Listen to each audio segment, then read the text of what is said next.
ဒီကနေ့ဗတ္တကဘာကနေနောက်ဆုတ်ပြန်ပြီးရေတွက်လိုက်လို့ရှင်ကဘာတသိန်းအဲ့ဒီကဘာတသိန်းမှာဗုဒ္ဓမုဒ္ဒရာဆိုတဲ့မြတ်စွာဘုရားပွင့်တော်မူခဲ့တယ်ဗုဒ္ဓမုဒ္ဒရာမြတ်စွာဘုရားလက်ထက်မှာလူဘဝဖြစ်ရတော့လည်းပဲဒီဓမ္မဒိဏအမျိုးသမီးအလောင်းလျာလေးဟာသူတစ်ပါးရဲ့ကိစ္စဝိစ္စတွေကိုဆောင်ရွက်လုပ်ကင်ပေးရတဲ့အလုသမားဘဝဖြစ်ရတယ်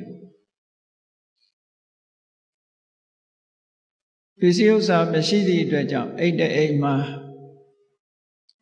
အလုပ်ကိစ္စများကိုလုပ်ကင်ပြီးတော့နေရတယ်သို့တော်လည်းပဲသူ့မှာဉာဏ်ပညာထက်မြက်ခြင်းဆိုတဲ့အရည်အသွေးနဲ့ကိုချင်းတရားကောင်းမွန်ခြင်းဆိုတဲ့အရည်အသွေးနှစ်ခုသူ့မှာရှိတာတွေ့ရတယ်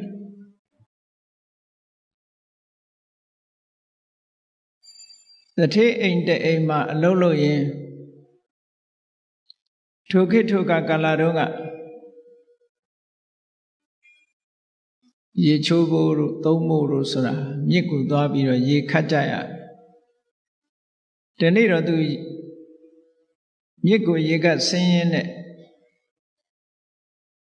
ဗုဒ္ဓမုဒ္ဒရာမြတ်စွာဘုရားရဲ့လက်ဝဲတော်ရဲ့အကသာဝကရှင်သူဇာတာတဲ့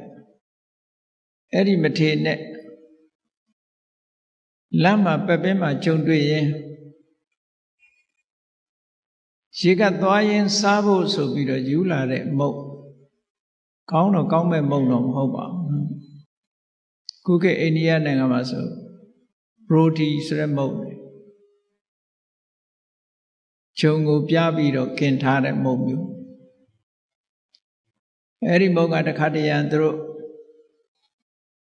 ခပိုက်ထဲမှာတို့အဝတ်ထဲမှာညှက်ပြီးတော့ယူလာလမ်းမှာအစာပြေစားဖို့ဆိုယူလာတဲ့မုတ်လေးတရားတရားပေါက်ပြီးတော့အဲ့ဒီမထေမြတ်ဆွမ်းကံဝင်လာတာတယုတသိလက်စုံမှုတ်ပြီးတော့သူ့မုံကလေးကိုလှူလိုက်တယ်လှူလိုက်တဲ့အခါကျတော့မထေမြတ်ကလည်းဒီမျိုးသမီးလေးကိုချီးမြှောက်တဲ့အနေအားဖြင့်မကတ်ခံတဲ့နေရာမှာပဲတင့်တော်တဲ့နေရာလေးထိုင်ပြီးတော့အဲ့ဒီမုံကိုဖုံးပေးသုံးဆောင်ဝမ်းသာလိုက်တာသူလှူတဲ့မုံလေးကိုဖုံးပေးတယ်ဆိုပြီးတော့ဝမ်းသာရုံနဲ့မကဘူးဒီမုံကလေးတစ်ချက်နဲ့တော့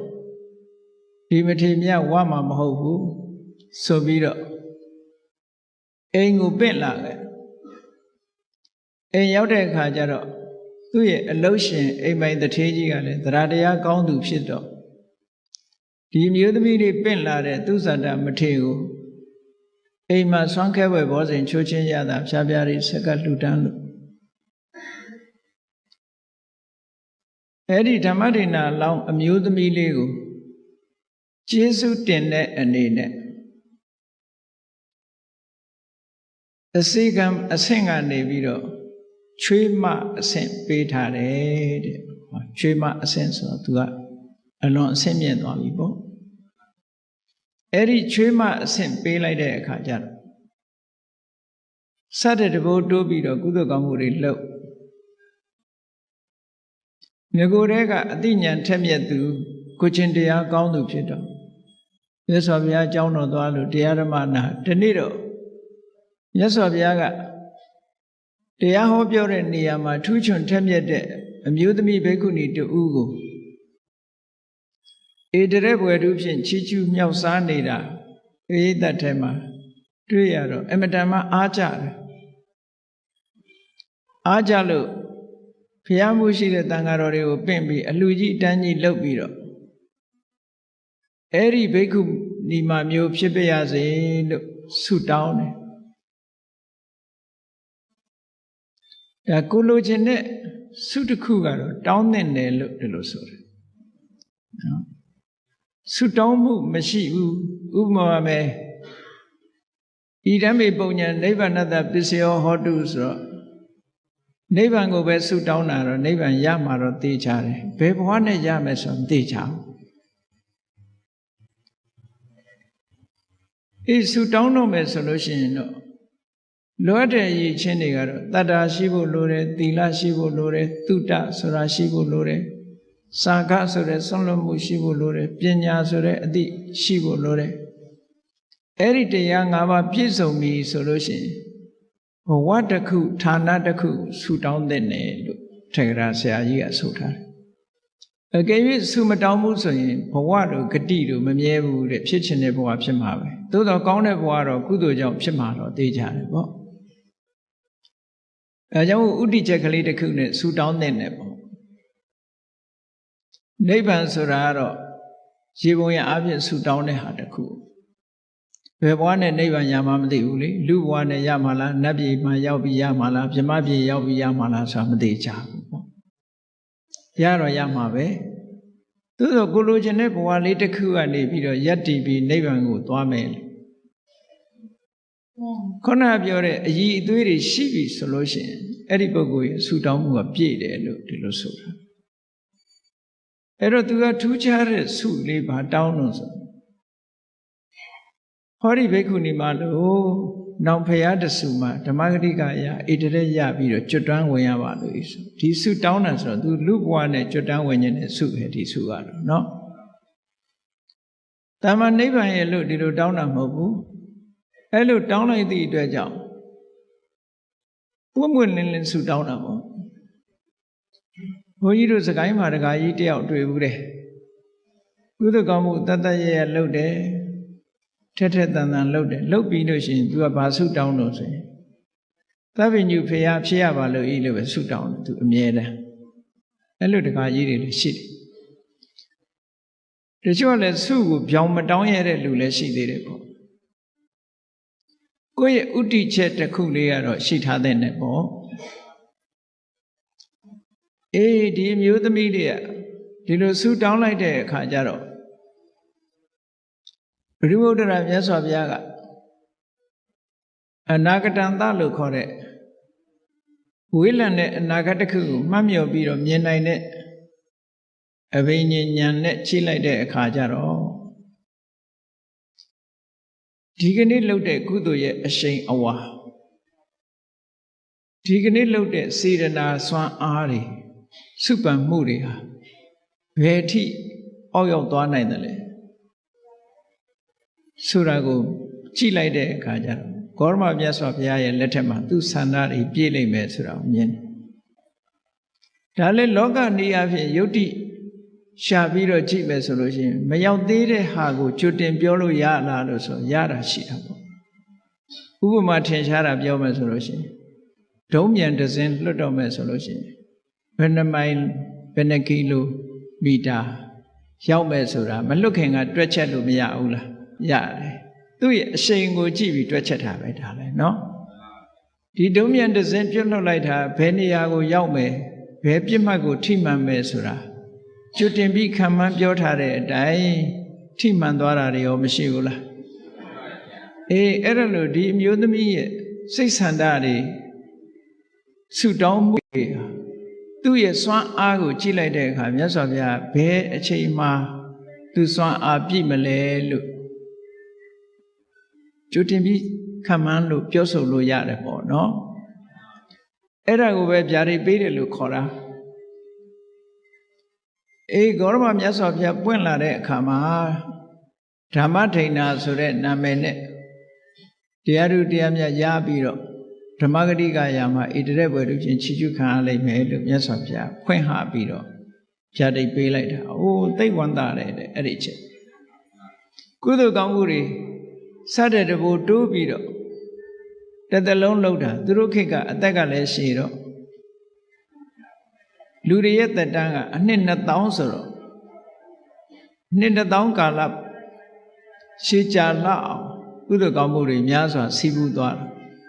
တည်တဲ့အခါကျတော့တာဝရိန္ဒနတ်ပြည်ရောက်တယ်အဲ့ဒါလို့ဂျားတဲ့ကဘဝခရီးတွေကိုတော့ဖော်မပြတော့ဘူးဒါသူ့ရဲ့ဘဝပါရမီဘဝစတင်တာတော့ဘုရုမုဒ္ဒရာမြတ်စွာဘုရားလက်ထက်ကစလိုက်တာကသဗ္ဗဘုရားလက်ထက်မှာလူဘဝမှာသူတခါပြန်ပြီးတော့ပေါ်လာတယ်ကာတိတိုင်းဗာရဏသီပြည်မှာ ကိကိဆိုတဲ့ဘုရင်ကြီးအဲ့ဒီဘုရင်ကြီးမှာသမီးတော်9ပါးဆိုတာရှိတယ်အမတန်ထူးခြားတဲ့သမီးတော်တွေအဲ့ဒီသမီးတော်9ဖော်ထဲမှာ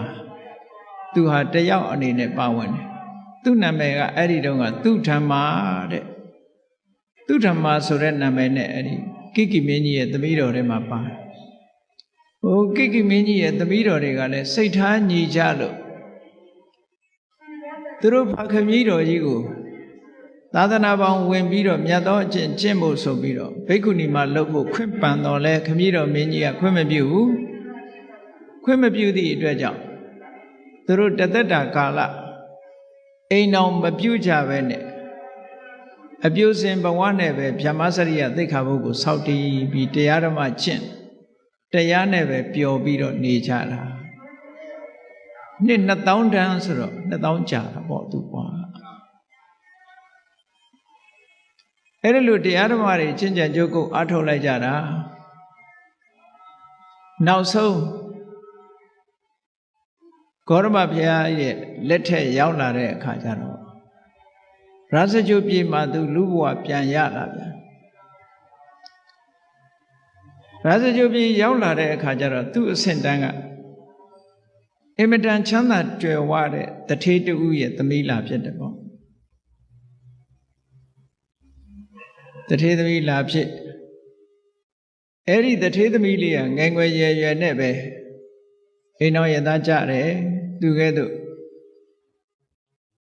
ဥစ္စာပစ္စည်းချမ်းသာကြွယ်ဝတဲ့ဝိတာခဆိုတဲ့အမျိုးသားတယောက်နဲ့အိမ်တော်ကြတယ်ပေါ့အဲ့တော့ဗုဒ္ဓစာပေမှာ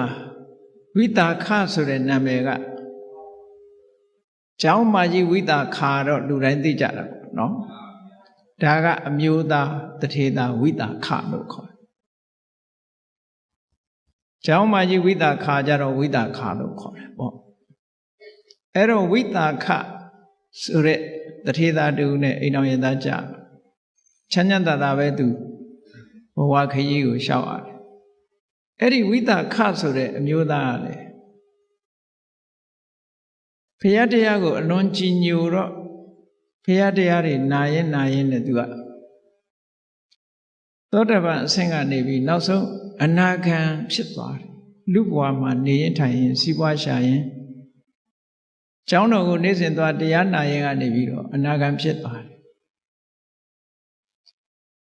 အေးအနာဂံဖြစ်လာတဲ့နေ့မှာကျောင်းတော်ကပြန်လာခါတိုင်းနေ့တွေနဲ့မတူဘူးခါတိုင်းသောတာပန်တို့သကရာဂံတို့ဘဝတုန်းကတော့ကျောင်းကပြန်လာတဲ့ဆိုရဲမောမောနဲ့နော်ပျော်ပျော်ပါပါကြီးအဲ့ဒီပြန်လာတာအိမ်ရောက်တဲ့အခါကျတော့အိမ်ဘောက်ဝါကနေပြီးတော့ဓမ္မဒိဏကစီးကြူပြီးတော့လက်ကမ်းတယ်သူ့လက်ကိုဆွဲပြီးတော့အိမ်မော်တက်တာဒါလုံနေကြလို့ဖြစ်နေတယ်ပေါ့အနာဂံဖြစ်လာတဲ့နေ့ကျတော့လာကြတဲ့ကစက္ခုံတရီချလာအိန္ဒြေရဘယ်မှသိမကြည့်တော့မျက်နာကလည်းခတ်တီတီနဲ့လာတာဓမ္မဒိဏကခါတိုင်းလိုပဲအိမ်ဦးကနေစီးကြိုပြီးတော့လက်ကမ်းတော်လဲလက်မဆွဲတော့ဘူးတဲ့အဲ့ဒီနေ့မှာမျက်နာကလည်းတီတီတန်းတန်းနဲ့လက်မဆွဲပဲနဲ့အိမ်မော်တက်ဓမ္မဒိဏရဲ့စိတ်ထဲမှာတော့စိတ်ထဲမှာမကောင်းဘူးပေါ့ခါတိုင်းနဲ့မတူဘူးအမူအရာပြောင်းနေတယ်သို့တော့သူကြည့်လိုက်ရင်လည်းစိတ်ဆိုးတဲ့သဏ္ဍာန်တော့မရှိဘူးဆိုတာသူကဲခတ်လို့ရတယ်ပေါ့မမေးဘူးနောက်တည့်ထမင်းစားတဲ့အချိန်ထိအောင်ထမင်းစားတဲ့အခါကျတော့ခါတိုင်းဆိုလို့ရှိရင်ဖွဲဖွဲရရစကားစမြည်တွေပြောလို့ထမင်းစားရင်းနဲ့ဘယ်ဟင်းကကောင်းတယ်ဘယ်ဟာမကောင်းဘူးနဲ့စသဖြင့်ကောင်းလို့ရရလေးတွေအရသာရှိတယ်မရှိတာတွေပြောပြီးတော့စားလေးရှိတယ်အဲ့နေ့ကျတော့ဘုန်းကြီးတစ်ပါးဆုံးဖုံးပေးနေတယ်လို့ဘာမှမပြောတော့ငြိမ်ကြွေးတာနဲ့ပဲစားဘာမှမပြောမပြောရင်လည်းမဟုတ်ဘူးစားတော့ပြီးတာနဲ့တပြိုင်နက်လက်ဆေးပြီးတော့ထသွားတယ်အဲ့ဒီမှာလဲဓမ္မဒိဏအကဲခတ်စိတ်မကောင်းဖြစ်တယ်စကားစမြည်အေးအေးသာသာပြောတဲ့အခါကျတော့ ဓမ္မဒိဏနဲ့နှစ်ယောက်တည်းအေးသက်သက်သာထိုင်ရင်စကားပြောတဲ့အခါကျဘာပြောတော့ဆိုရင်ဒီကနေ့ကစပြီးတော့အိတ်စီးပွားရေးတွေငါမစီမံတော့ဘူးမဲမဲစီမံတော့ရှိသမျှငွေကြေးဥစ္စာဓနတွေကိုလည်းမင်းကိုအကုန်လွှဲတယ်ဆိုတဲ့စကားပြောလာတယ်ပေါ့အနာဂံပုဂ္ဂိုလ်များကကာမအာယုန်တွေနဲ့ပတ်သက်လာလို့ရှိရင်သူတို့မှခံစားလို့တဲ့စိတ်လုံးဝမရှိတော့ဘူးအဲ့ဒီစကားပြောလာတော့ဓမ္မဒိဏကသူအကဲခတ်တယ်ငါပေါ်စိတ်ဆိုးတာတို့မကျေနပ်တာတို့မရှိတာတော့သိကြတယ်ပေါ့လူတယောက်ဟာမကျေနပ်ဘူးစိတ်ဆိုးတယ်ဆိုရင်သူပစ္စည်းတွေလွှဲမှာမဟုတ်ဘူးသူများပေးပြခြင်းပေးပြမှာသူတော့ပေးမှာမဟုတ်ဘူးပေါ့နော်အခုတော့ပစ္စည်းဥစ္စာတွေကိုလွှဲတာထောက်တော့ငါပေါ်မကျေမနပ်ဖြစ်တာမဟုတ်ဘူးဘာဖြစ်လို့များဒီလိုလွှဲတယ်လဲသူကတော့ဘာလို့မှလဲဆိုတာကိုမေးမြန်းတဲ့အခါကျတော့ငါကတော့မင်းကြွေးသမျှနဲ့ပဲအေးဆေးဆေးနေတော့မယ်အလုပ်ကိစ္စတွေအိမ်တော်မှုကိစ္စတွေငါတခုမှမလုပ်တော့ဘူးဘာဖြစ်လို့တုံးလို့ဆိုတော့ဒီကနေ့မြတ်စွာဘုရားရဲ့တရားကိုနာရတဲ့အခါကျသူ့တဏ္ဍမှာကာမရာဂနဲ့ဗျာပါဒလို့ဆိုတဲ့ကာမဂုဏ်အာယုံခံစားလို့တဲ့တဏ္ဍဆန္ဒအလိုမကျလို့စိတ်ထဲမှာမကြေမနပ်ဖြစ်တဲ့ဒေါသဆိုတာသူ့တဏ္ဍမှာလုံးဝမရှိတော့ဘူးတဲ့အဲ့ဒီနှစ်ခုပြောက်သွားတယ်အဲ့ဒါလို့ပွင့်ပွင့်လင်းလင်းပြောဆိုလိုက်တဲ့အခါကျတော့ဓမ္မဒိဏကလည်းစဉ်းစားတယ်နေပါဦးအခုလိုအမတန်ချမ်းသာကြွယ်ဝတဲ့ပစ္စည်းဥစ္စာတွေကိုစွန့်နိုင်လောက်အောင်စွန့်ရည်တတ္တိရှိတယ်ဆိုတဲ့တရားမျိုးသူတို့ရောသိခွင့်မရဘူးလားကျမတို့ရောသိခွင့်မရဘူးလားဆိုတော့သူကပြောတယ်ဟာအကုန်လုံးသိခွင့်ရပါတယ်တရားဆိုတာအမျိုးသားအမျိုးသမီးကြာမမရွေဘယ်သူပဲဖြစ်ဖြစ်တရားရဲ့အရသာခံစားသိရှိနိုင်ပါတယ်ဒီလိုဆိုရင်ကောင်းပြီတဲ့သူကလည်းအပြတ်ပဲနော်ရှင်အနှင်းတဲ့ပစ္စည်းတွေအိမ်တော်ရေးကိစ္စတွေကျွန်မတောင်းမယူဘူးဒိဋ္ဌုဏီဘဝပြောင်းတော့မယ်ပေါ့ဒိဋ္ဌုဏီဝတ်မယ်ဘဝလည်းဝမ်းမြောက်ဝမ်းသာခွင့်ပြုလိုက်တယ်သူကလည်းဗိမိတာရမင်းကြီးနဲ့အလွန်ရင်းနှီးတယ်ရင်းနှီးတော့ဗိမိတာရမင်းကြီးကအကုန်လုံးစီမံပေးတယ်စီမံပေးတော့ဘုရားကျောင်းတော်သွားပြီးတော့ဘိက္ခုနီဝတ်တယ်သူတို့ကတထေးတွေမြို့ရဲ့မျက်နှာဖုံးလို့ပြောမှာပေါ့ခုခေတ်လို့ဆိုဒါစကြိုပြေကမျက်နှာဖုံးတထေးကတော့တမျိုးလုံးဟာအုပ်အော်တောင်းလဲအမတန်ချမ်းသာအသက်လည်းငယ်ငယ်ရှိသေးတယ်ပစ္စည်းဥစ္စာတွေအကုန်စုပြီးတော့ခုခေတ်လို့ဆိုရင်သီလရှင်ဝတ်သွားတယ်ပေါ့နော်ဘေကုတိမှာဝတ်သွားတယ်ဆိုတော့တအုပ်လုံးတမျိုးလုံးဟာအုံးကျက်ကျက်ထူးဆန်းတဲ့သတင်းတစ်ခုအနေနဲ့ပြောနေကြပတ်စံချမ်းသာတဲ့ပုဂ္ဂိုလ်ဆိုတော့လေလာတွေ့တဲ့ပုဂ္ဂိုလ်တွေကအများကြီးလေမိတ်ဆွေတွေဘေကုဏီဝတ်သွားတဲ့အခါလေဘေကုဏီမှာကြောင်းလာပြီးတော့တွေ့ကြတာမေးကြမြန်းကြလာပြီးတော့လှူကြတန်းကြနဲ့ဆိုတော့ငါဒီမှာနေလို့တော့မဖြစ်ဘူးဆိုပြီးတော့ဘယ်သူမှမသိတဲ့တောတနေရာတောချောင်းတနေရာသို့မဟုတ်တောရွာကကျောင်းအဲ့ဒီလိုကျောင်းဘက်ကိုထွက်သွားလိုက်တာထွက်သွားပြီးတော့အဲ့ဒီမှာတရားအထုတ်တယ်ကျိုးကျိုးဆဆနဲ့တရားအထုတ်လိုက်တာတလပြည့်တဲ့အခါကျတော့ရသကျုပ်ပြည်ပြန်ရောက်လာတယ်သူပြန်ရောက်လာတယ်ဆိုတဲ့သတင်းကိုဝိတာခသူ့ရဲ့ခင်မောဟောင်းအနာဂံဥပဒကရဲ့ကြားတော့သူစိတ်ထဲမှာတမျိုးဖြစ်သွားတယ်နေစမ်းမအောင်တရားအထုတ်မယ်ဆိုပြီးတော့ခုခေတ်လို့ဆိုရင်ရိတ်တာသွားတယ်ပေါ့နော်ရိတ်တာဝင်တာတလပဲရှိသေးတယ်ပေါ့တရားအထုတ်မယ်ဆိုပြီးတော့သွားတာအခုတလပဲရှိသေးတယ်ပြန်ရောက်လာပြင်းပြီးတော့လူများပြန်ထွက်ချင်လို့လားဘာလို့များပြန်လာတာပါလဲလို့သိချင်လာတယ်ဒါလည်းသဘာဝပဲနော်သို့တော်လည်းပဲသွားပြီးတော့ခုခေတ်လူတွေဆိုရင်ဘယ်လိုမေးဘာလို့ပြန်လာတာတော့ဟုတ်လားတရားအထုတ်နေတာဟုတ်ကဲ့တန်းနဲ့ဘာလို့ပြန်လာတာပြင်းလို့လားလူထွက်ချင်ပလားနဲ့မေးကောင်းမေးလိုက်မယ်ဝိသခာတကကြီးကအဲ့ဒါလို့မမေးဘူးသိရင်ကျေးတယ်သူက မတော်ဘူးအဲ့ဒီမေကွန်မျိုးသွားမေးတာသူ့စော်ကားရရောက်တယ်ပေါ့အဲ့လိုမေးရင်စော်ကားရရောက်တာပဲဟုတ်တယ်လေပြင်းသလားလို့ဆိုလို့ရှိရင်ဒါလူပြင်းဆိုတဲ့အဓိပ္ပာယ်မျိုးကဲ့ရတာတပိုင်းပါနေသေးတယ်ဟုတ်ကဲ့လားလူထွက်ချင်လို့လားဆိုလဲသူ့ကိုထင်သေးတဲ့သဘောပါနေတယ်လေအဲ့ဒါကြောင့်မို့လို့အဲ့ဒီမေကွန်မျိုးကိုရှောင်တယ်သူကမမေးဘူးသွားပြီးတော့တွေ့တယ်တယုတသိတလေးတစားဓမ္မဒိဏထေရီမောက်သွားတွေ့တယ်တွေ့ပြီးတော့သူအခက်ခတ်ကြည့်တဲ့အခါကျတော့အင်ပြင်းတဲ့ပုံစံတော့မရှိဘူးတရားထုတရားမြတ်ရလာပုံရတယ်ပေါ့သို့တော်လည်းသူမေကွန်းနေမေးမယ်မေကွန်းနေမေးလိုက်တာဘယ်လောက်မေးတုံးဆိုရင်မေကွန်းပေါင်း90ကျော်တယ်သူမေးတာအဲ့ဒီသူမေးတဲ့မေကွန်းတွေကိုစာပေကျမ်းဂန်မှာမှတ်တမ်းတင်ထားတယ်စုလဝေထံလသုတ်ခေါ်တယ်မေကွန်းမေးလို့အဖြေရလာလို့ရှိရင်ကျေနပ်လို့ဆက်ပြီးတော့မေးလိုက်တာမေကွန်းပေါင်း52ခုသူမေးတာအဲ့ဒီ52ခုကိုဒီကနေ့အချင်းချုပ်ကလေးပြောအောင်ဒီဓမ္မမေကွန်းတွေကသူ့ရဲ့ဓမ္မအည်အသွေးတွေအဆင့်တွေကိုသိချင်လို့မေးတဲ့မေကွန်းတဲ့ခုနကလိုလူထွက်ချင်လို့လားပြင်းလို့ပြန်လာတာလားဆိုမေကွန်းကအမတ္တမမယင်ကျေးရာရောက်သည့်အတွက်ကြောင့်အဲ့ဒီမေကွန်းနဲ့မမေးဘူးသူအသိဉာဏ်ဟာဘလောက်ထိအောင်ဓမ္မအသိဉာဏ်ဘလောက်ရှိပြီးတော့သာသနာတော်မှာဘလောက်ပျော်မွေ့နေပြီလဲဆိုတာကိုသိချင်လို့တစ်ဖက်နဲ့လှည့်ပြီးတော့မေးတာတဲ့နော်အဲ့ဒီမှာပထမဆုံးသူမေးတာကသောတပန်ပုဂ္ဂိုလ်တွေဖြေရမယ့်မေခွန်းမျိုးကိုမေးတာသောတပန်ဖြစ်ပြီလားမဖြစ်သေးဘူးလားစမ်းကြည့်တဲ့သဘောနော်ပထမဆုံးမေးလိုက်တယ်အရှင်မမြတ်စွာဘုရားကသက်ကာယနဲ့သုံးနှုံးပြီးဟောကြားထားတာတွေရှိတယ်တဲ့ဘာကိုသက်ကာယခေါ်တာလဲဒီမေခွန်းလေးကိုမေးတယ်ပထမဆုံးအဲ့ဒီမှာဓမ္မဒိဏထေရီမကလည်းမဆိုင်မတွပဲဩတကဝိသခာသက်ကာယဆိုတာ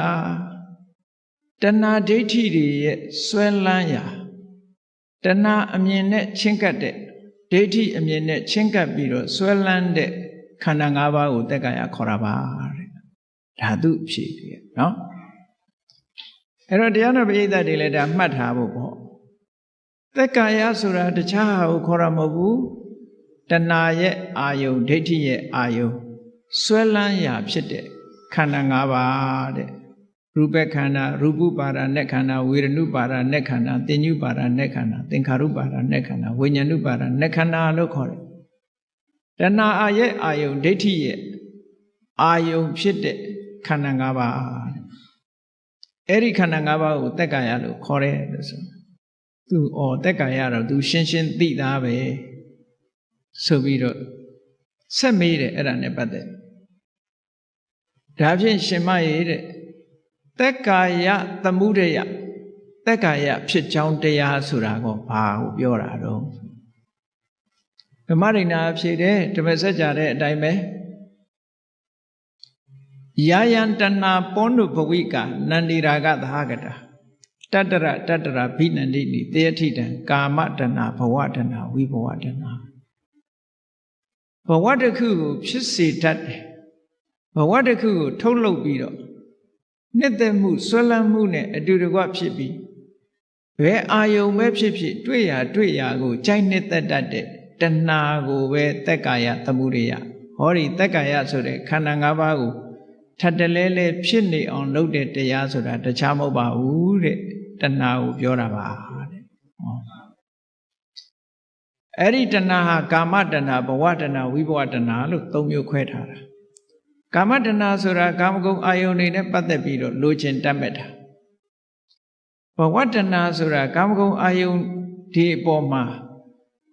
မှားယွင်းတဲ့အမြင်ကလေးနဲ့ထာဝရမြဲတဲ့အရာလို့ထင်မှတ်ပြီးတော့တွေ့တာဘဝတဏှာဝိဘဝတဏှာဆိုတာအဲ့ဒီကာမဂုဏ်အာယုန်တွေကိုပဲတဘဝတစ်ခါပဲပြီးရင်ပြတ်တာပဲလို့ဆိုတဲ့အတွေးဥစ္စေရဒိဋ္ဌိအတွေးနဲ့တွေ့တာတဏှာနဲ့ဒိဋ္ဌိဟာအဓိကဖြစ်တာဟုတ်ဒါကြောင့်မလို့အဲ့ဒီတဏှာ၃မျိုး တတ္တဒိဋ္ဌိနဲ့ရှင်တွဲလာတဲ့တဏှာကဘဝတဏှာဥစ္စေတဒိဋ္ဌိနဲ့ရှင်တွဲလာတဲ့တဏှာကဝိဘဝတဏှာအဲ့ဒီဝိဘဝဆိုတာလဲတဏှာပဲတဏှာတစ်မျိုးပဲထာဝရဖြစ်ချင်းနေတာတန်တရားဝတ်ထဲမှာထာဝရဖြစ်ချင်းနေတာဘဝတဏှာအေးဘဝဆိုတာပြီးတာပဲဆိုတာကဝိဘဝတဏှာပေါ့ပြတ်သွားတာကိုသဘောကျတာဝိဘဝတဏှာအဲ့ဒီတဏှာ၃မျိုးဟာသက္ကာယဆိုတဲ့ဥပါဒณะခန္ဓာကိုဖြစ်စေတတ်တဲ့တရားပါလို့ဒီလိုဖြေတော့ဒီအဖြေလည်းမှန်သွားတယ်ကျေနပ်တယ်တတိယမေခွန်းတစ်ခုဆက်မေးတယ်သက္ကာယនិရောဓအဲ့ဒီဥပါဒณะခန္ဓာကြီးရဲ့ချုပ်ငြိမ်းသွားတာအစင်ထာဝရငြိမ်းသွားတဲ့နေရာကဘာလဲလို့ဆိုတော့အစင်ထာဝရချုပ်ငြိမ်းတာဘာလဲလို့ဆိုရင်တဏှာချုပ်ငြိမ်းမှသက္ကာယအချုပ်ငြိမ်းမှဖြစ်တယ်မြတ်စွာဘုရားဓမ္မစကြာမှာဟောတဲ့အတိုင်းယောတတ္တယေဝတဏှာယအတေတဝိရာဂនិရောဓောစာခောပฏิနိဒ္ဒေကောမုတ်တိအနာလယောဒါကအကြောင်းဘက်ကဖြေတာနော်အကြောင်းဘက်ကဖြေတာအကယ်၍အကြောင်းဘက်ကမဖြေဘဲနဲ့ဆိုရင်အကြောင်းမချုပ်ဘဲနဲ့အကျိုးရတယ်ဆိုတဲ့အဓိပ္ပာယ်မျိုးပေါက်သွားတယ်မြတ်စွာဘုရားကဒီသက္ကာယនិရောဓဆိုတာနိဗ္ဗာန်ကိုပဲပြောတာသို့တော့ထိုနိဗ္ဗာန်ဆိုတာကိုဘာချုပ်မှရတာတုံးဆိုသက္ကာယသမုဒယလို့ခေါ်တဲ့တဏှာချုပ်ငြိမ်းမှရနိုင်တယ်အကြောင်းဖြတ်မှအကျိုးရမယ်ဟုတ်ကလားဒါကြောင့်မို့သက္ကာယនិရောဓဆိုတဲ့ဒီဥပါဒณะခန္ဓာကြီးလုံးဝချုပ်ငြိမ်းသွားတယ်ဆိုတော့ဥပါဒณะခန္ဓာကြီးကိုထုတ်လုပ်နေတဲ့တဏှာချုပ်ငြိမ်းမှသာလင်သူကချုပ်ငြိမ်းမှာဟုတ်အကြောင်းရှိနေသေးတယ်များဒီအကျိုးကဆက်နေဦးမှာဒါကြောင့်မို့အဲ့ဒီသက္ကာယကိုထုတ်လုပ်နေတဲ့တဏှာရဲ့လုံးဝအပြည့်သက်ချုပ်ငြိမ်းသွားတာကိုသက္ကာယនិရောဓလို့ခေါ်ပါတယ်ဟောဒီအဖြေလည်းပဲလုံးဝမှန်နေတယ်ဟောနောက်ဆက်ပြီးတော့မေးတယ်ဒါဖြင့်အဲ့ဒီလိုလုံးဝချုပ်ငြိမ်းသွားအောင်ဘာကျင့်ရမှာလဲအကျင့်မှာမေးတာဘာကျင့်ရမှာမကျင့်မဲနဲ့တော့ဘာမှရလာမှာမဟုတ်ဘူးအဲ့ဒီတော့ကျင့်ရမယ်ဆိုတာတခြားမဟုတ်ပါဘူးတဲ့မြင့်မြတ်တဲ့အင်္ဂါ၈ပါးနဲ့ပြည့်စုံတဲ့မဂ်ခင်၈ပါးအကျင့်တရားကိုပဲကျင့်ရမှာပါသစ္စာ၄ပါးကိုမေးဖြေတဲ့သဘောပဲဒီမေးဖြေတွေက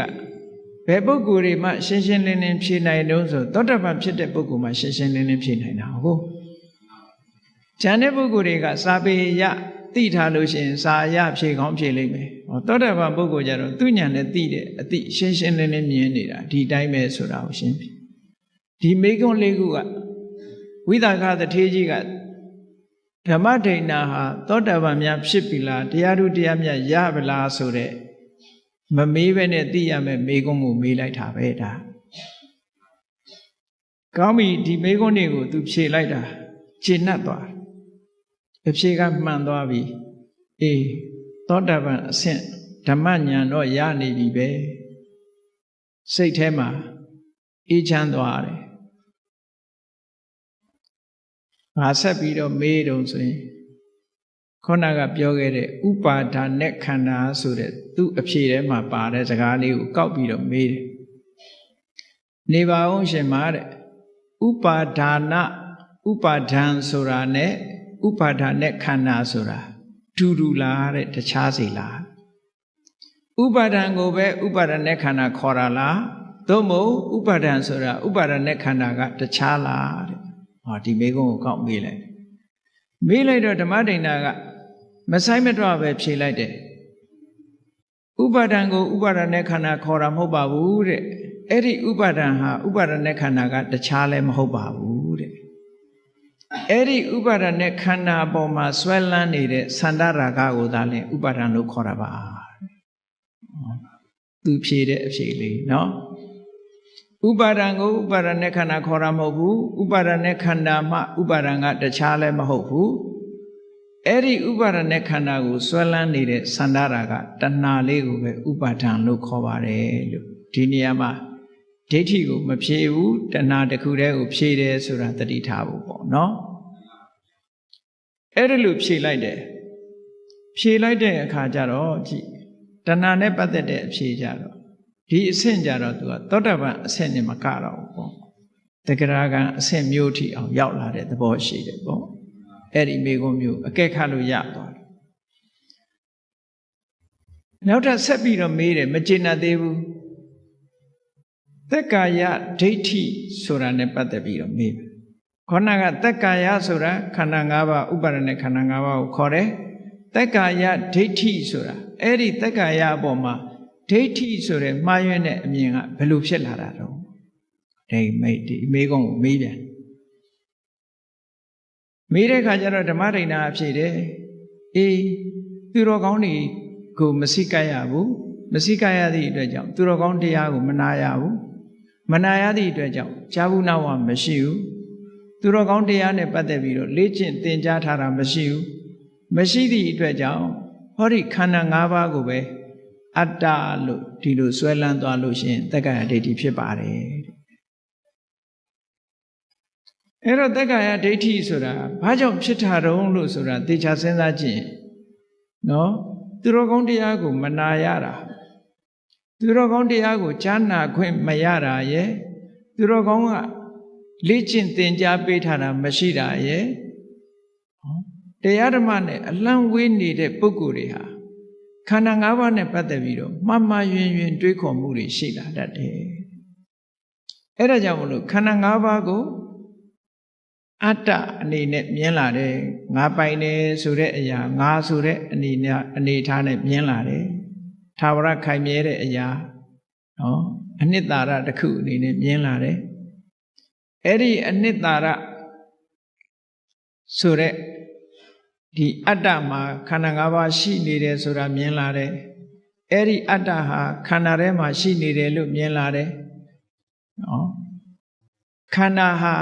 အတ္တရဲ့တရားအဖြစ်ဖြစ်မြင်လာတယ်မြင်ပုံမြင်နည်း၄မျိုးသွားတာတက္ကာယဒိဋ္ဌိ20လို့ခေါ်တယ်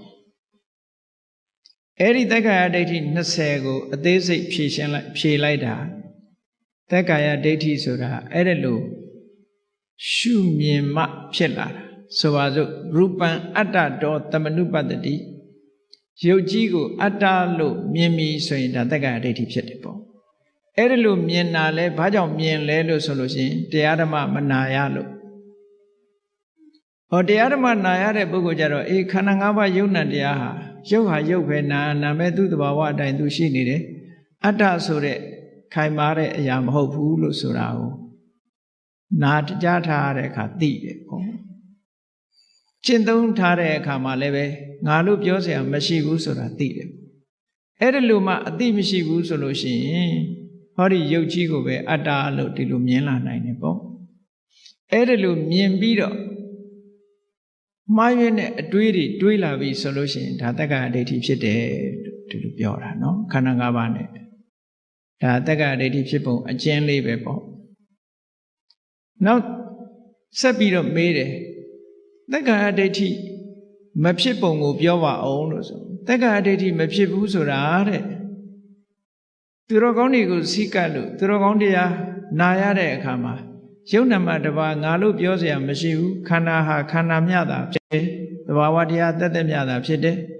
အတ္တဆိုတဲ့သာဝရခိုင်မာတဲ့အရာမဟုတ်ဘူးလို့မြတ်စွာဘုရားဟောတဲ့တရားကိုနာရလို့လက်တွေ့ကျင့်သုံးရတဲ့အခါမှာခုနကပြောသလိုခန္ဓာ၅ပါးကိုအတ္တလို့မရှုတော့ဘူးတဲ့အဲ့ဒီလိုမရှုတော့သည့်အတွက်ကြောင့်တက္ကရာဒိဋ္ဌိမဖြစ်ပါဘူးလို့ဒီလိုဟောတယ်အဲ့တော့သူ့အဖြေတွေကအကုန်လုံးမှန်ကန်ပြီးတော့နေတယ်မေးခွန်းနေမေးလိုက်တာနောက်ထပ်နံပါတ်၈မေးခွန်းတစ်ခါဆက်ပြီးတော့မေးပြန်တယ်မဂ္ဂင်၈ပါးဆိုတာဘာလဲခုနစောစောကပြောထားတာနော်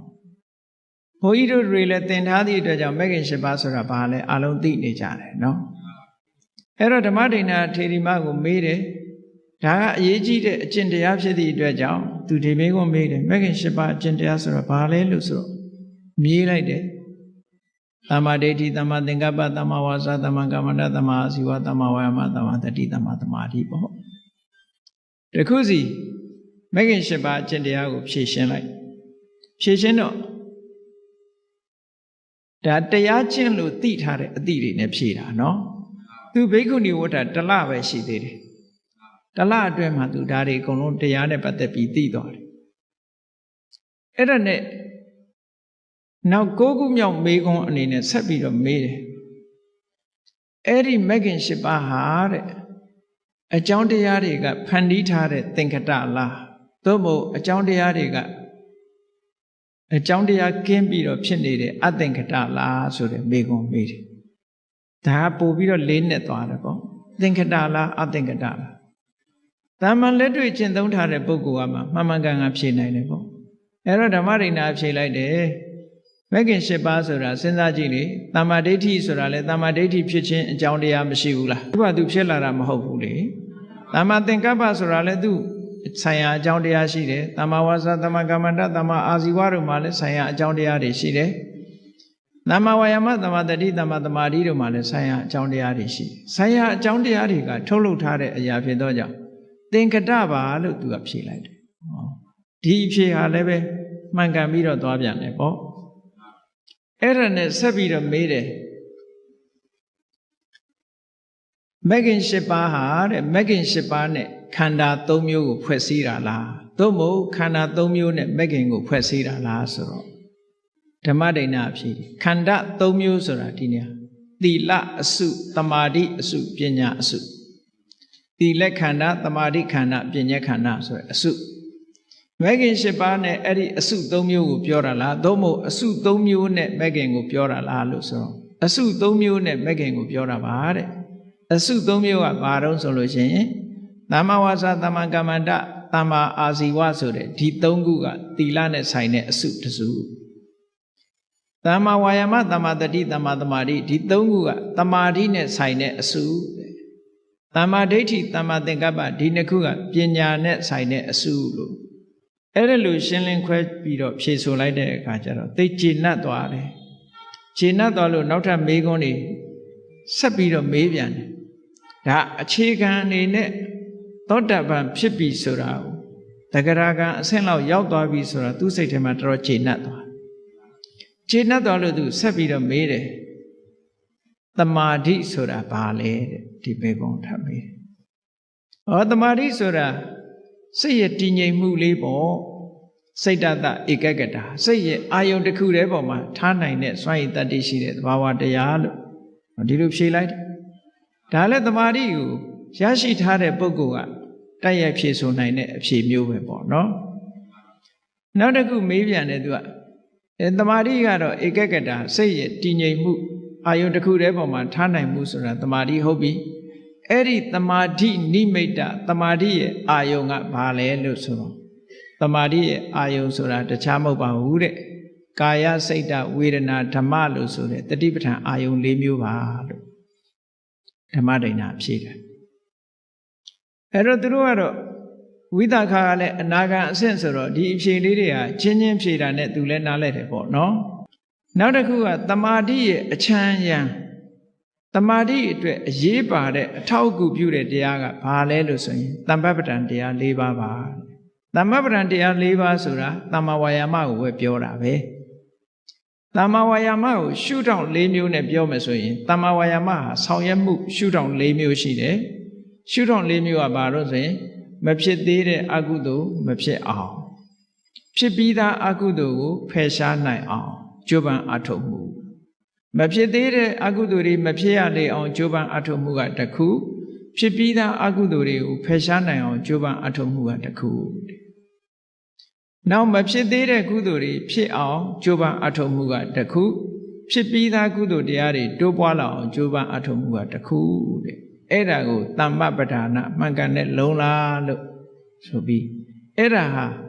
သမာဓိရဖို့အတွက်အရေးကြီးတဲ့အထောက်အကူတွေဖြစ်ပါတယ်လို့ဒီလိုဖြေတယ်ဒါဖြင့်ရှင်မသမာဓိဘာဝနာဆိုတာဘာအရုံးဆိုသမာဓိတရား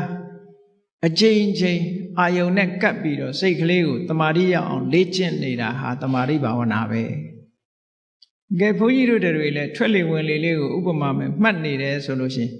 ဒါသမာဓိကိုတိုးပွားနေအောင်လုပ်နေတာပဲလေထွက်လေဝင်လေလေးကိုစုပြီးတော့ရှုနေတယ်ဆိုတာဟာစိတ်ကလေးကိုထွက်လေဝင်လေအာယုံလေးတစ်ခုပေါ်မှာပဲ ခိုင်မြဲနေအောင်ကြိုးပမ်းအားထုတ်ပြီးရှုမှတ်ပွားများနေတာတမာရိဘာဝနာပေါ့အဲ့ဒါကိုဖြေလိုက်တော့ကျင့်တတ်ပြီးတော့နောက်ထပ်15ခုမြောက်မေးခွန်းတစ်ခုသူဆက်ပြီးတော့မေးတယ်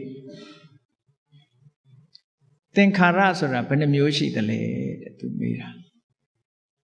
သင်္ခါရဘယ်နှမျိုးရှိတော့ဆိုတော့သင်္ခါရဆိုတာ3မျိုးရှိပါတယ်တဲ့ကာယသင်္ခါရဝစီသင်္ခါရစိတ်တသင်္ခါရ3မျိုးရှိတယ်မှန်သွားပြီ3မျိုးရှိတော့အဲ့ဒီ3မျိုးဟာကာယသင်္ခါရဝစီသင်္ခါရစိတ်တသင်္ခါရ3မျိုးလို့ဖြေလိုက်တယ်ဖြေလိုက်တဲ့အခါသူကဆက်ပြီးတော့မေးတယ်ဒါဖြင့်ကာယသင်္ခါရဆိုတာဘာခေါ်တာတော့ကာယသင်္ခါရဆိုတာထွက်လေဝင်လေအတ္တတပတ္တတကိုခေါ်တာပါအတ္တတပတ္တတကာယသင်္ခါရောထွက်လေဝင်လေကိုကာယသင်္ခါရလို့ခေါ်ပါတယ်တဲ့ဘာဖြစ်လို့ခေါ်တာတော့တဲ့သူကဆက်မေးဒါကထွက်လေဝင်လေဆိုတာဘုန်းကြီးတို့ကစဉ်းစားကြည့်ပေါ့ခန္ဓာကိုယ်နဲ့ဆက်ဆက်နေတာမဟုတ်လားထွက်လေဝင်လေဆိုတာနှာခေါင်းရှိရမယ်အဆုပ်ရှိရမယ်ဟုတ်တယ်မဟုတ်လားနှာခေါင်းနဲ့အဆုပ်မရှိလို့ရှိရင်ရပါမလားနှာခေါင်းပေါက်နဲ့အဆုပ်နဲ့ထွက်လေဝင်လေဆိုတာဖြစ်တယ်အဲ့တော့နှာခေါင်းပေါက်တို့အဆုပ်တို့ဆိုတာကာယပဲလေအဲ့ဒီကာယနဲ့ဆက်ဆက်ပြီးတော့ကာယကိုပြုပြင်နေတဲ့သဘာဝတရားဖြစ်သည့်အတွက်ကြောင့်ထွက်လေဝင်လေကိုကာယသင်္ခါရလို့ဒီလိုခေါ်ပါတယ်ဘုန်းကြီးတို့ဂျာမနီသွားတော့ကကာယသင်္ခါရဆိုတာဘာလဲလို့ဂျာမန်တယောက်ကမေးတော့အေးကာယသင်္ခါရဆိုတာအတ္တတပတ္တတကိုကာယသင်္ခါရလို့ခေါ်တယ်ဘယ်မှာပါတော့ဆိုအဘိဓမ္မာမှာပါတယ်လို့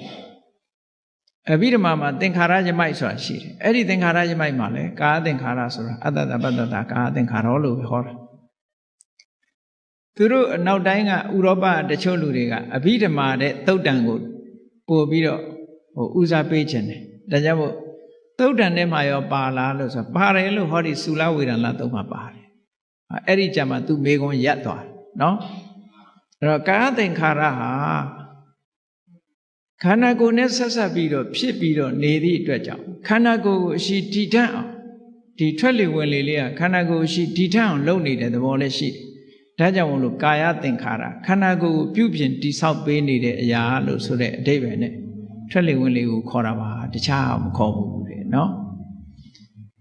ဒါပြင်ဝစီသင်္ခါရဆိုတာဘာခေါ်တာတော့ဝစီသင်္ခါရဆိုတာဝိတက်နဲ့ဝိစာရစာလို့ပြောရင်အတွေးနဲ့အကြံအတွေးနဲ့အကြံဒီနှမျိုးကိုတွေးတောမှုနဲ့ကြံစီမှုဒီနှမျိုးကိုဝစီသင်္ခါရလို့ခေါ်တယ်ဘာဖြစ်လို့တွေးတောမှုနဲ့ကြံစီမှုဝိတက်နဲ့ဝိစာရကိုဝစီသင်္ခါရလို့ခေါ်တာတော့နဲ့ထပ်မေးတော့သူကဖြေတယ်လူတွေဟာတဲ့စကားပြောတော့မယ်ဆိုလို့ရှိရင်မပြောခင်ကတွေးပြီးကြံစီပြီးမှပြောတာတဲ့သိကြရလားကိုပြောမယ်ဆိုလို့ရှိရင်တွေးပြီးမှပြောတာကြီးပဲဘာပြောမယ်ဆိုတာတွေးတာကြီးပဲကိုယ့်ကကိုယ်လည်းစဉ်းစားကြည့်ပေါ့နော်တယောက်ယောက်ကိုပြောမယ်ဆိုရင်တွေးထားတာတွေးပြီးသားကြံစီပြီးသားတွေးကြံထားတာကိုမှပြောတာလေတချို့ကြတော့ပို့ပြီးတော့စကားလုံးရွေးချယ်တာတို့ဘာတို့ဓာတ်တောင်လောက်ရသေးတာပဲလေစကားလုံးပြောမယ်ဆိုရင်အမှတ်တမဲ့ပြောလိုက်လို့ရှိရင်နှုတ်ကကြမ်းကြမ်းထန်ထန်ထွက်သွားတာမျိုးတွေလည်းရှိတယ်စိတ်အနေထားအတိုင်းဒီဝစီခါရဆိုတဲ့အရာဖြစ်သွားတယ်အဲ့တော့တွေးတောမှုနဲ့ကြံစီမှုဒီနှစ်ခုသည်စကားကိုဖြစ်ပေါ်စေတတ်တာဖြစ်သောကြောင့်သူတို့ကိုဝစီသင်္ခါရလို့ခေါ်တာပါတဲ့ဒါဖြင့်ရှင်မနောစိတ်တသင်္ခါရဆိုတာတော့ဘာတော့ဆိုတင်ညာနဲ့ဝေဒနာကိုစိတ်တသင်္ခါရလို့ခေါ်တယ်တင်ညာဆိုတာအာယုန်တစ်ခုကိုမြင်လိုက်ရင်မှတ်ထားတာဝေဒနာဆိုတာအာယုန်နဲ့တွေ့တဲ့အခါအတွေ့အကြုံတစ်ခုရသွားတာခံစားတာလို့ခေါ်တယ်ဟုတ်ကဲ့လားလူတွေမှာတစ်ခါတွေ့ပြီးရင်မှတ်တဲ့သဘောလေးတွေကရှိတယ်လေအဲ့ဒါကိုစိတ်မချတဲ့အခါကျတော့စာရွက်လေးနဲ့ဘောပင်နဲ့မှတ်ထားရှိသေးတယ်ပေါ့မနိုင်တဲ့ဟာကြတော့နိုင်တာကြတော့သူကသူစိတ်ကမှတ်သွားတာနေ့စဉ်နဲ့အမြအမှတ်ဆိုတာရှိတာမှတ်တာရှိလို့နောက်ပြန်တွေ့တဲ့အခါမြင်တာပေါ့ဒူရင်သီးတစ်ခါမြင်ပြီးရင်နောက်တစ်ခါကျဒူရင်သီးဟောဘာမှတ်တာတော့ပြင်ဘက်ကစူးတွေလည်းမှတ်ချင်းမှတ်ထားမယ်အနံ့လည်းမှတ်ချင်းမှတ်ထားအဲ့ဒီဒူရင်သီးအနံ့ကဒီပြင်အသီးကအဲ့ဒီအနံ့မျိုးလာရင်ဒူရင်သီးလိုပဲထင်တော့တာပဲမှတ်ထားတာဟုတ်သူကအဲ့ဒါကြောင့်မလို့တင်ညာတို့ဝေဒနာတို့စိတ်တသင်္ခါရ စိတ်နဲ့ဆက်ဆက်ပြီးတော့ဖြစ်ပေါ်လာတဲ့အရာတွေစိတ်နဲ့ဆက်ဆက်ပြီးတော့ဖြစ်တဲ့အရာတွေဖြစ်သောကြောင့်စိတ်တသင်္ခါရလို့ခေါ်ပါတယ်။ဟောဒီမေခွန်းတွေဟာအလုံးဓမ္မနဲ့ပတ်သက်တဲ့မေခွန်းတွေကိုဖြေသွားတယ်။သူမေးတယ်မှာနော်ဘာကြောင့်ဆိုတာကိုပါသူတခါတည်းဖြေတယ်နော်။ဘာကိုကာယသင်္ခါရခေါ်တယ်လဲဘာကြောင့်ခေါ်တယ်လဲမေခွန်းနှစ်ခု။ဘာကိုဝစီသင်္ခါရခေါ်တယ်လဲဘာကြောင့်ခေါ်တယ်လဲဘာကိုစိတ်တသင်္ခါရခေါ်တယ်လဲဘာကြောင့်ခေါ်တယ်လဲဆိုတာဒါအသေးစိတ်သူမေးသွားတာအလုံးမေးခွန်းပေါင်း20ပုဒ်ဖြစ်သွားပြီနော်သူမေးတာကဲအဲ့ဒါနဲ့ပတ်သက်ပြီးနောက်တိတ်အဆင့်တန်းမြင့်သွားပြီဒီအဆင့်တွေကဘာနဲ့ပတ်သက်လာတော့ဆိုလို့ရှိရင်ခုနကသောတာပန်တဂရဂံနေဖြေနိုင်တဲ့မေးခွန်းတွေကိုသူမေးသွားပြီးတော့အခုမေးတဲ့မေးခွန်းကြတော့အနာဂံတို့ယဟန္တာတို့ဖြစ်မှဖြေနိုင်တဲ့မေးခွန်းသူမေးတော့သူကတော့ယဟန္တာမဖြစ်သေးဘူးသူမေးတဲ့မေးခွန်းကအနာဂံအဆင့်မေးမဲ့မေးခွန်းပေါ့နော်ဝိသခတကကြီးကလည်းအမတန်ပါရတယ်သူကဓမ္မမေးခွန်းတွေကိုမြင့်လိုက်တာသူကကြည်သူကဆက်ပြီးတော့ဗာမေးတော့လို့ဆိုတော့22ခုမြောက်မေးခွန်းမှာသင်ညာဝေဒိတ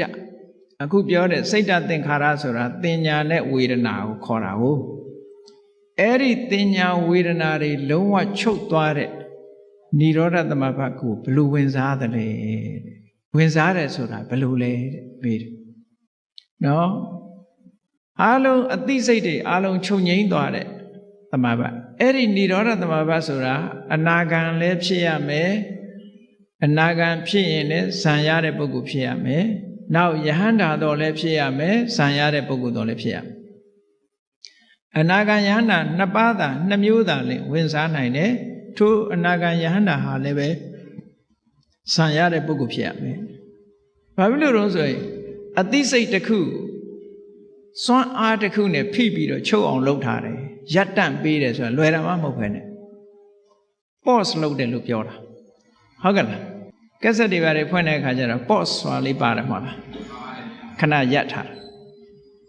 အဲ့ဒီအသိစိတ်ကိုရပ်ထားဖို့ဆိုတာမတမခဲနေတာလေ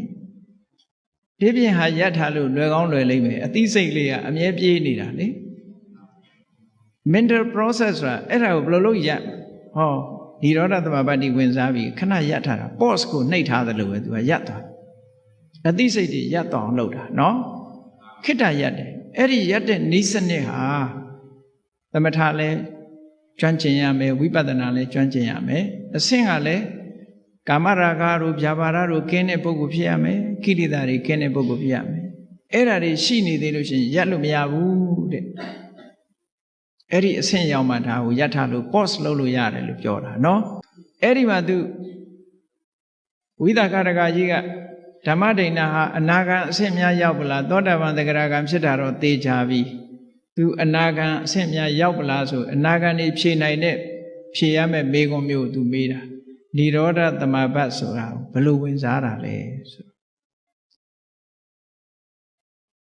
ဓမ္မဒိဏကဒီနေရာမှာသူကဘယ်လိုဝင်စားတယ်ဆိုတာကိုမပြောဘူး။ဘာပြောလိုက်တုံးဆိုရင်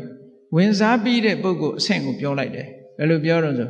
နိရောဓသမဘတ်ဝင်စားတဲ့ပုဂ္ဂိုလ်ဆိုတာတဲ့ငါနိရောဓသမဘတ်ဝင်စားမယ်ဆိုတဲ့အတွေးလည်းမရှိဘူး။ဝင်စားနေတယ်ဆိုတဲ့အတွေးလည်းမရှိဘူး။ဝင်စားခဲ့တယ်ဆိုတဲ့အတွေးလည်းမရှိဘူးဆိုစိတ်မရှိဘူးလို့ပြောလိုက်တာပဲဒါ။ဟုတ်ကဲ့လား။နိရောဓသမဘတ်ရောက်နေတဲ့ပုဂ္ဂိုလ်တယောက်ဟာငါဝင်စားမယ်ဆိုတာလည်းမရှိဘူးဝင်စားနေတယ်ဆိုတဲ့အတွေးလည်းမရှိဘူးဝင်စားခဲ့တယ်ဆိုတဲ့အတွေးလည်းမရှိဘူးဟောအဲ့ဒီပုဂ္ဂိုလ်အဲ့ဒါဟာနိရောဓသမဘတ်ဝင်စားနေတာပဲလို့ပြောဆိုလိုတာကအသိစိတ်တွေလုံးဝချုပ်သွားပြီလို့ပြောတာပေါ့နော်ကဲထပ်ပြီးတော့မေးတယ်ခုနကသင်္ခါရတွေနဲ့ဆက်ပြီးတော့နိရောဓသမဘတ်ဝင်စားလို့ရှိရင်တဲ့ကာယသင်္ခါရဝစီသင်္ခါရစိတ်တသင်္ခါရဒီသုံးမျိုးတည်းကဘယ်ဟာအရင်ချုပ်တာတော့တဲ့သူကမေးတယ်ဒါလည်းတရားနာပရိသတ်တွေစဉ်းစားကြည့်ပေါ့တရားထုတ်နေလို့ရှိရင်ကဲဝစီသင်္ခါရဆိုတာစကားပြောနေတာ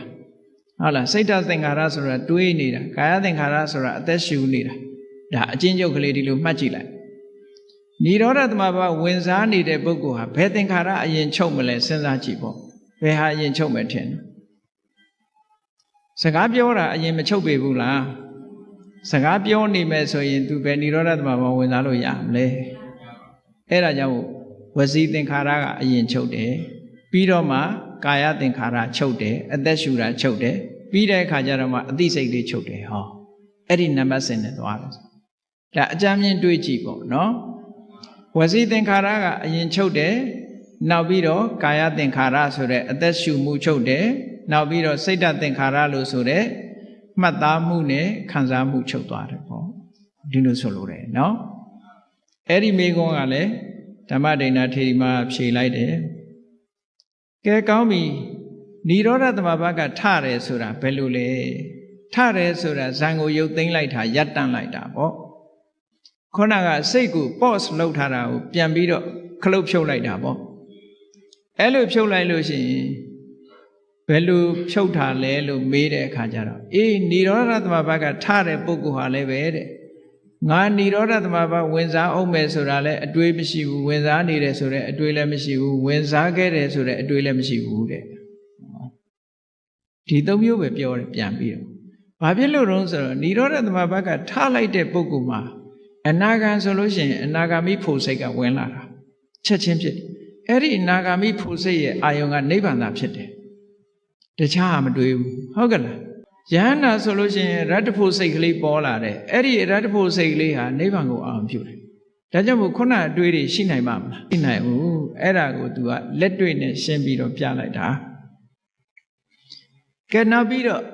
မေးတယ်និရောဓသမဘာကထလာတဲ့ပုဂ္ဂိုလ်မှာတဲ့និရောဓသမဘာကိုရုပ်သိမ်းရပ်တန့်လိုက်တဲ့ပုဂ္ဂိုလ်မှာတဲ့ကာယသင်္ခါရဝစီသင်္ခါရစိတ်ဓာတ်သင်္ခါရဘယ်သူစဖြစ်မလဲဘယ်ဟာကစဖြစ်တာတော့ तू မေးလိုက်တယ်နော်ဘယ်ဟာစဖြစ်တုံးဆိုတော့စိတ်ချုပ်ထားတဲ့ပုဂ္ဂိုလ်တယောက်ဟာစိတ်ကစဖြစ်မှာပေါ့နော်စိတ်ပြီးပြီဆိုတဲ့အခါအသက်ရှူမှုကာယသင်္ခါရဖြစ်တယ်ပြီးတော့စကားပြောမှုဆိုတဲ့ဝစီသင်္ခါရဖြစ်လာတယ်ပေါ့ဒါនិရောဓသမဘာမှာထတဲ့အခါသင်္ခါရအစဉ်ကတစ်မျိုးအဲ့ဒါလို့ဖြေလိုက်တော့သူ့အဖြေဟာလုံးဝအမှားယွင်းမရှိပြည့်စုံပြီးတော့သွားတယ်ဒါအနာဂံပုဂ္ဂိုလ်တွေဖြေနိုင်တဲ့မိခွန်းတွေပေါ့နော်နောက်နံပါတ်29အနေနဲ့သူဗာမေးတော့ဆိုလို့ရှိရင်និရောဓသမဘာကនិရောဓသမဘာဝင်စားပြီးတော့និရောဓသမဘာကထလာတဲ့ပုဂ္ဂိုလ်ထတယ်ဆိုတဲ့စကားလုံးကိုသုံးတာကအကြည့်အိပ်ပျော်ပြီးအိပ်ရာကထတယ်ဆိုတဲ့သဘောမျိုးပြုံးသုံးထားတာနော်သဘာဝဝင်စားပြီးသမဘာကထလာတဲ့ပုဂ္ဂိုလ်မှာတဲ့သူ့စိတ်လေးဟာဘယ်ကိုညွတ်နေတော့ဒါလေးကိုမေးတယ်ခုနတုန်းကစိတ်တွေရပ်တန့်ထားတာကိုအဲ့ဒီရပ်တန့်ထားတဲ့စိတ်ကလေးပြန်ပေါ်လာတဲ့အခါကျတော့ဒီစိတ်ကလေးကဘယ်နေရာမှာ तू သွားနေတယ်တော့ तू ကဘယ်ပေါ်မှာညွတ်နေတော့ဘယ်မှာပျော်မွေ့နေတော့လို့မေးတဲ့အခါကျတော့ဝိဝေကနေနာတဲ့သင်္ခါရတရားတွေကင်းစိတ်မှုပေါ်မှာငြိမ့် तू ကညွတ်နေတယ်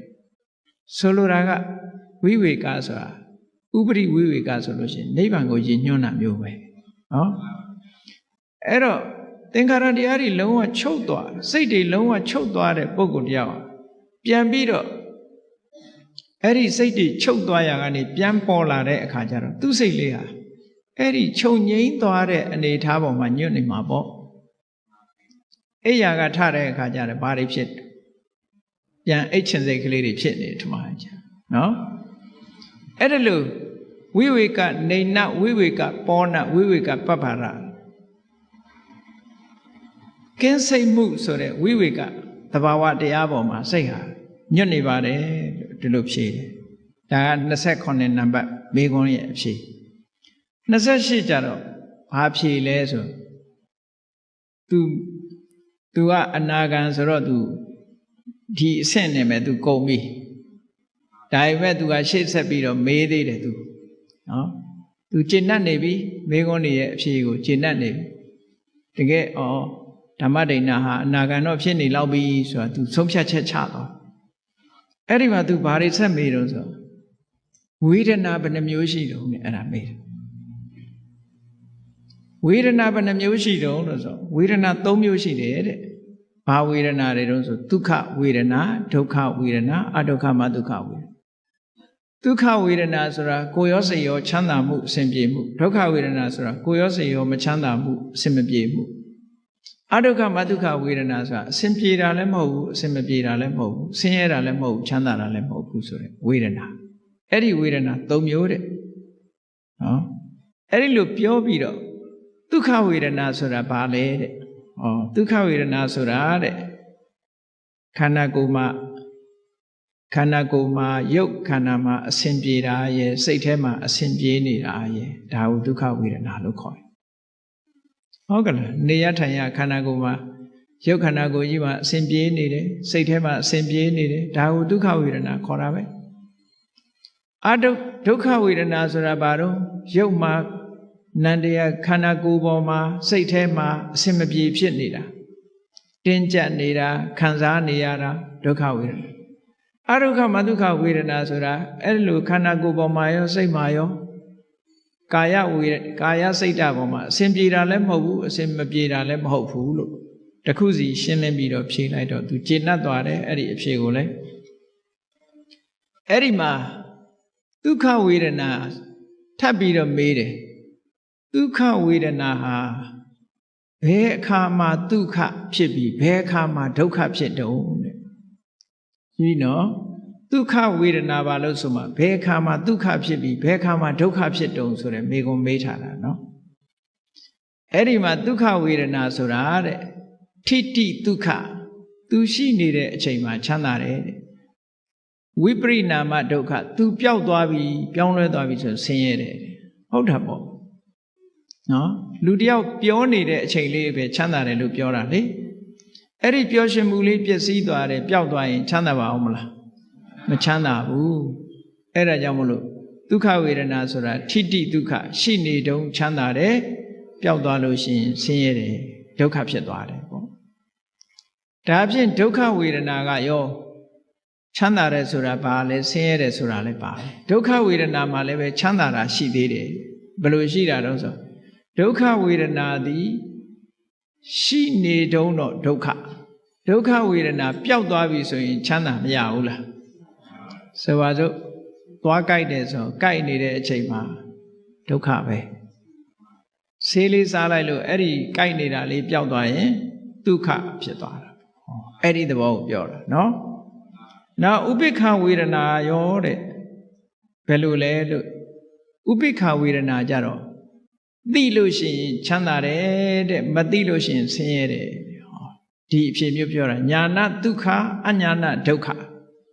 ဥပိ္ပခဝေဒနာဆိုတာလူကသိခဲ့တယ်သိနိုင်ခဲ့တယ်အနုမာနညာနဲ့သာသိရတာချမ်းသာတာနဲ့ဆင်းရဲတာနှမျိုးသာသိတယ်ထိုချမ်းသာတာလည်းမဟုတ်ဆင်းရဲတာလည်းမဟုတ်ဘူးဈာခံစားမှုဆိုတာတတိမထားရင်လုံးဝသိနိုင်တယ်ဆိုတာမရှိဘူး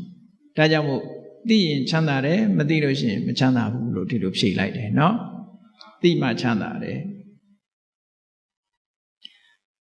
ကဲအဲ့ဒီမှာဆက်ပြီးတော့သူမေးတယ်ဒုက္ခဝေဒနာမှာဘာအနုတ္တယကိန်းတယ်လေတဲ့နောက်တစ်ခုမေးကုန်ဘာအနုတ္တယကိန်းမလဲဒုက္ခဝေဒနာဆိုတာဘုန်းကြီးတို့တွေကိုယ့်ကိုယ်စဉ်းစားကြည့်ပျော်ရွှင်စရာကျေနပ်စရာပေါ်လာတာနဲ့တပြိုင်နက်အဲ့ဒီပျော်ရွှင်မှုကျေနပ်မှုပေါ်မှာတွေ့တာမှုလေးမရှိဘူးလားရှိတယ်တွေ့တာအဲ့တော့တွေ့တာတဲ့စိတ်ကလေးကဒါမျိုးလေးရရင်ဒီစိတ်ကလေးပြန်ပေါ်တယ်ပေါ့ဟုတ်ကဲ့လား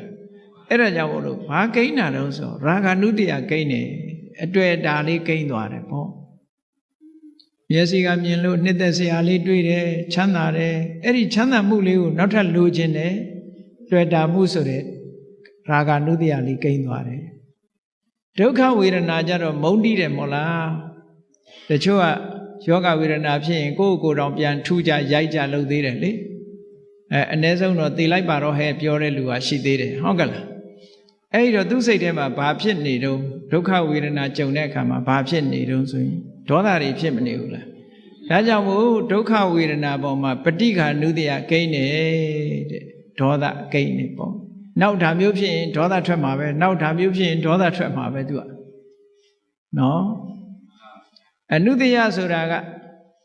အကြောင်းဆုံးလာလို့ရှိရင်ဖြစ်လာမဲ့အနေအထားတစ်ခုကိုပြောတာအနုရူပံကာရဏံလဘိတ္တဝဥပ္ပစ္စတိနော်သင်လျော်တဲ့အကြောင်းဆုံးပြီးသွားလို့ပေါ်လာတဲ့သဘောကိုပြောတာအဒုက္ခမဒုက္ခဝေဒနာပေါ်မှာတော့ဘ ဘာအနုတ္တယကိန်းတုံးဆိုတော့အဝိဇ္ဇာအနုတ္တယကိန်းတယ်ဘာလို့ဆိုသိမှမသိလိုက်တာဟုတ်မသိလိုက်တာလည်းပဲအဝိဇ္ဇာအနုတ္တယပဲဒါကြောင့်မို့လို့ကမ္မထန်ရှုမှတ်တဲ့အခါမှာမရှုမှတ်နိုင်လို့လွတ်သွားပြီဆိုလို့ရှိရင်အဝိဇ္ဇာနုတ္တယတွေကိန်းတယ်လို့ပြောတာဒါလည်းစသိနေရမယ်မသိလိုက်ဖ ೇನೆ ဒီတိုင်းလွတ်လိုက်ပြီဆိုလို့ရှိရင်အဲ့ဒီပုံမှာအဝိဇ္ဇာဖြစ်သွားတယ်ပေါ့ဒါမို့အဒုက္ခမဒုက္ခဝေဒနာမှာအဝိဇ္ဇာနုတ္တယကိန်းတယ်လို့ဒီလိုဖြေတယ်ဒါဖြင့်ဒုက္ခဝေဒနာနဲ့ပတ်သက်ပြီးတော့ဘာအနုတ္တယကိုပယ်ဖို့လိုတုံးဆိုရင်ဒုက္ခဝေဒနာနဲ့ပတ်သက်လာလို့ရှိရင်တွေ့တာမှုဆိုတဲ့ရာဂနုတ္တယပယ်ဖို့လိုတယ်အဲ့ဒါမပယ်နိုင်လို့ရှိရင်ဘုန်းကြီးတို့တွေဟာဟောဒီဒုက္ခလာတိုင်းရာဂဖြစ်နေမှာပဲဒုက္ခဝေဒနာမှာပဋိက္ခဏုတ္တယကိုပယ်ရမယ်ဒေါသအဒုက္ခမဒုက္ခဝေဒနာမှာအဝိဇ္ဇာနုတ္တယကိုပယ်ရမယ်မပယ်နိုင်လို့ရှိရင်ဒါတွေထပ်ဆင့်ပြီးတော့လာနေမှာပဲလို့ဒီလိုဆိုလိုတယ်အဲ့ဒါတွေကိုမေးခွန်းတွေကိုမေးလိုက်တာအဲ့လိုဖြေတယ်အဲ့တော့နောက်တစ်ခုထပ်ပြီးတော့မေးတယ်ဒုက္ခတိုင်းမှာရာဂနုတ္တယပယ်ဖို့လိုသလားတဲ့ဒုက္ခဆိုတာကအမတန်မှကျယ်ပြန့်နေနော်ရာဂဖြစ်တဲ့ဒုက္ခရှိတယ်လို့ရာဂမဖြစ်တဲ့ဒုက္ခရှိသေးတယ်ကာမဂုဏ်အာယုန်တွေကိုအကြောင်းပြုပြီးစိတ်ထဲမှာခြေနှက်နေတာကြတော့ရာဂမဖြစ်ပေဘူးလားဖြစ်တယ်အဲ့ဒါလို့မဟုတ်ဘဲနဲ့ဇန်ချမ်းသာတစ်ခုကိုရပြီးတော့တမာတိစွမ်းအားနဲ့ထိုပေါ်မှာစိတ်ခြေနှက်နေတာကြတော့ခုနရာဂမဖြစ်ဘူးသူကနော်အဲ့ဒါလို့ဆိုတယ်အဲ့တော့ဒုက္ခမှာရာဂနုတ္တယပယ်တယ်ဆိုတော့ဒုက္ခတိုင်းမှာပယ်ရမှာလားဆိုတော့မဟုတ်ဘူး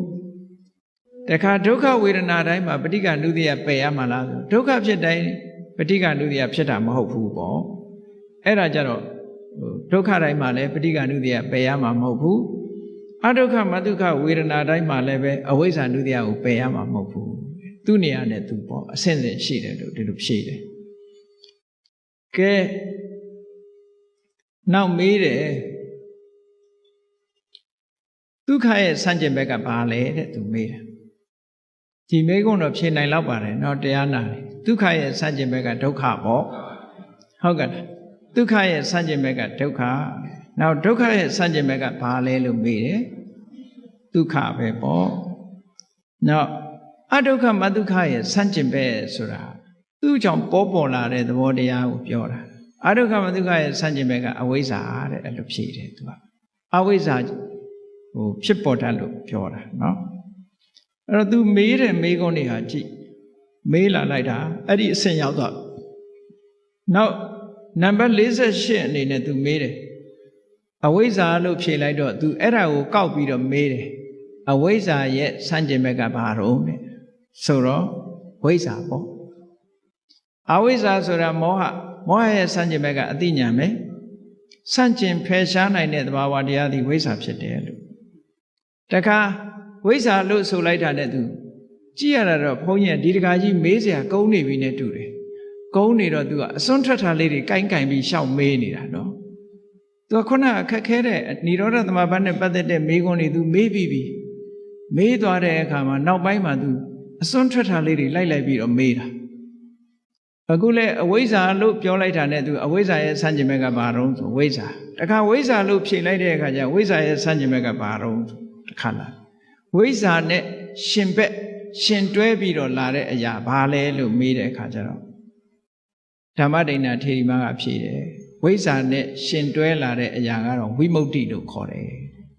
ဝိဇ္ဇာဆိုတာမဲ့ညာကိုပြောတာဝိမု ക്തി ဆိုတာလွတ်မြောက်မှုဖို့ကိုပြောတာအဲ့ဒီသဘောကိုဖြုတ်တယ်ဒါဖြင့်ဝိမု ക്തി နဲ့ရှင်တွဲလာတာကြတော့ဘာတော့လို့မေးတဲ့အခါကျဝိမု ക്തി နဲ့ရှင်တွဲလာတာကြတော့နိဗ္ဗာန်ပဲပေါ့ဖို့နဲ့ရှင်တွဲလာတာနိဗ္ဗာန်ပဲအဲ့ဒီထိအောင်မေးခွန်းပေါင်း90ပြည့်သွားပြီသူမေးတာနောက်ဆုံးသူတခုမေးခွန်းတခုထပ်မေးလိုက်တယ်နိဗ္ဗာန်နဲ့နိဗ္ဗာန်ရဲ့ဒီရှင်ဘက်ကဘာတော့လို့မေးတာ52နှစ်တခုမြောက်မေးခွန်းကြတော့နိဗ္ဗာန်ရဲ့ရှင်ဘက်ပฏิဘာဂဆိုတဲ့အသုံးနဲ့မေးနိဗ္ဗာန်ရဲ့ရှင်ဘက်သဘာဝတရားဘာလဲလို့ဆိုတော့နိဗ္ဗာန်မှာနိဗ္ဗာန်အထက်ရှိနိုင်မှာအောင်မလားအဲ့ဒီမှာဘိက္ခုနီမကပြောတယ် တကားကြီးတဲ့မေးခွန်းကိုအဆုံးကိုမတတ်နိုင်ဘူးတဲ့လွန်သွားပြီတဲ့မေးတာတွေကတဲ့အဲ့ဒီအချိန်မှာသူ့ကိုသတိပေးတယ်နော်တကားကြီးကပြဿနာကိုအဆုံးမတတ်နိုင်ဘူးတဲ့တကားကြီးမေးတဲ့မေးခွန်းကမေးဖို့ရနဲ့လွန်သွားပြီတဲ့ဘာဖြစ်လို့တော့ဆိုတော့မြတ်စွာဘုရားရဲ့သာသနာတော်မှာအဆုံးသတ်ဟာနိဗ္ဗာန်ပဲနိဗ္ဗာန်အထက်မေးစရာမရှိတော့ဘူးဆိုပြီးတော့ဓမ္မဒိဋ္ဌာဘာပြောတော့ဆိုရင်မကျေနပ်လို့ရှိရင်မြတ်စွာဘုရားသွားမေးတဲ့ဒီမေးခွန်းတွေကိုဘုရားမေးဘုရားဖြေတဲ့အတိုင်းမှတ်ပါတဲ့နော်မေးကျင်တပတ်ဆိုရင်ဒီမေးခွန်းတွေအကုန်လုံးမြတ်စွာဘုရားကိုသွားမေးပါအောင်တဲ့မေးလို့မြတ်စွာဘုရားဖြေတဲ့အတိုင်းမှတ်ပါတဲ့သူဖြေတာတယ်မှားမယ်ထင်လို့ရှိရင်အဲ့ဒီမှာသွားမေးပါအောင်လို့ပြောတခါကြီးကသဘောတွေကြားပြီးတော့ဓမ္မဒိဋ္ဌာထေရီမရဲ့ဒီဓမ္မဉာဏ်ဓမ္မအရေးချင်းတွေကိုသူအကဲခတ်လို့ရသွားပြီပေါ့ရသွားသည့်အတွက်ကြောင့်ခြေနဲ့အာရတာရုခေါ်ပြီးတော့အဲ့ဒီနေရာကနေသူထပြန်သွားတယ်ပြန်သွားပြီးတော့မြတ်စွာဘုရားရှိသွားမြတ်စွာဘုရားရှိမောက်ရောက်တဲ့အခါကျတော့ဓမ္မဒိဋ္ဌာထေရီမနဲ့တွေ့ခဲ့တဲ့အကြောင်းဓမ္မဒိဋ္ဌာထေရီမကိုသူတို့မေးခွန်းတွေမေးလို့ဖြေတဲ့အကြောင်းတွေကိုဘုရားကိုအကုန်ပြန်လျှောက်တဲ့အခါကျတော့မြတ်စွာဘုရားကဘာပြောတော့ဆိုအေးဓမ္မဒိဋ္ဌာသိဉာဏ်ကောင်းတာပဲသိပညာရှိတာပဲငါမေးလေဒီမေးခွန်းတွေဒီတိုင်းပဲဖြေမှာပဲအဲ့တော့သူဖြေတဲ့အတိုင်းသာမှတ်ပြီတော့လို့မြတ်စွာဘုရားကအဆုံးဖြတ်ပေးလိုက်တာဟုတ်ကဲ့အဲ့ဒီသုတ်တန်ကိုဘုန်းကြီးတို့တရားချက်ခင်သူတော်စင်ပြိဿတ်တို့ဖတ်ချင်တဲ့ပါဆိုလို့ရှိရင်နော်မေဇိမပဏ္ဏတပါဠိတော်မှာသုလဝေဒန္တသုတ်ဆိုတာရှိတယ်မေဇိမနိကေမှာသုလဝေဒန္တသုတ်ဆိုတာရှိတယ်အဲ့ဒီသုလဝေဒန္တသုတ်ကိုဖတ်ကြည့်မယ်ဆိုလို့ရှိရင်အခုမေးခွန်းနဲ့အဖြေတွေတွေ့ပါလိမ့်မယ်အားလုံး50နဲ့တစ်မျိုးနောက်ဆုံးမေးခွန်းကိုတော့လွန်သွားပြီဆိုပြီးတော့အဖြေမပေးတော့နော်အေးဒါကြောင့်မို့လို့ဓမ္မဒိဋ္ဌာထေရီမရဲ့ဓမ္မအဖြေတွေဆိုတာဟာသုလဝေဒန္တသုတ်မှာမှတ်တမ်းတင်ထားတာဖြစ်သည့်အတွက်ကြောင့်အရိယာသူတော်စင်တို့ရဲ့အမြင်ဟာဓမ္မနဲ့ပတ်သက်တဲ့အမြင်တွေဟာသောတာပန်ပုဂ္ဂိုလ်ရဲ့အဆင့်သဂရဂံပုဂ္ဂိုလ်အဆင့်အနာဂံပုဂ္ဂိုလ်အဆင့်ဒီအမြင်တွေဟာအမတန်မှထူးခြားတဲ့အမြင်တွေရှိတဲ့အကြောင်းဒီအကြောင်းတွေကိုဓမ္မဆွေးနွေးမေးမြန်းခြင်းဖြင့်ပုဂ္ဂိုလ်တယောက်ရဲ့အရေးချင်းကိုသိနိုင်တယ်တာကိစ္ဆာယပညာဝေရိတပါဆွေးနွေးလေ့လာခြင်းဖြင့်သာလေပုဂ္ဂိုလ်တယောက်ရဲ့ပညာအရေးချင်းကိုသိနိုင်တယ်ဆိုတဲ့အတိုင်းဝိတာခဆိုတဲ့ဥပဒကကြီးကဓမ္မဒိဋ္ဌာဆိုတဲ့ဘိက္ခုနီရဲ့ပညာအရေးချင်းတွေကိုသိဖို့ရာအတွက်ရရှိထားတဲ့တရားဓမ္မအနေအထားတွေကိုသိရှိဖို့အတွက်ဓမ္မမေခွန်းပေါင်း52ပုဒ်50နဲ့မေခွန်းတစ်ပုဒ်မေခွန်း52ပုဒ်မေးတာအဲ့ဒီမေခွန်းတွေကိုမဆိုင်မတွက်ဓမ္မဒိဋ္ဌိထေရီမကဖြေဆိုခဲ့တယ်ဒီလိုဖြေဆိုနိုင်တာဟာဘဝမှာပါရမီတွေကိုဖြည့်ကျင့်ပြီးတော့တရားဓမ္မတွေကိုလေ့လာလိုက်စားပြီးကျင့်ကြံကြိုးကိုအထောက်ခြင်းကြောင့်ဖြစ်တယ်ဒါကြောင့်မို့ဘုန်းကြီးတို့တွေလည်းတရားဓမ္မကိုနာယူသင်ကြားပြီးတော့လေ့လာကြမယ်ကျင့်သုံးကြမယ်လိုက်နာကြမယ်ဆိုလို့ရှိရင်ဒီလိုဉာဏ်ရည်ဉာဏ်သွေးတွေရပြီးတော့နောက်ဆုံးဓမ္မဒိဋ္ဌာထေရီမတို့မျက်မှောက်ပြုသွားတဲ့နိဗ္ဗာန်ချမ်းသာကိုကိုယ်စီကိုယ်ငှမျက်မှောက်ပြုကြရမှာဖြစ်တယ်လို့ယုံကြည်ပြီးတရားဓမ္မကိုကျင့်ကြံကြိုးကိုအထောက်နိုင်ကြပါစေကုန်သတည်း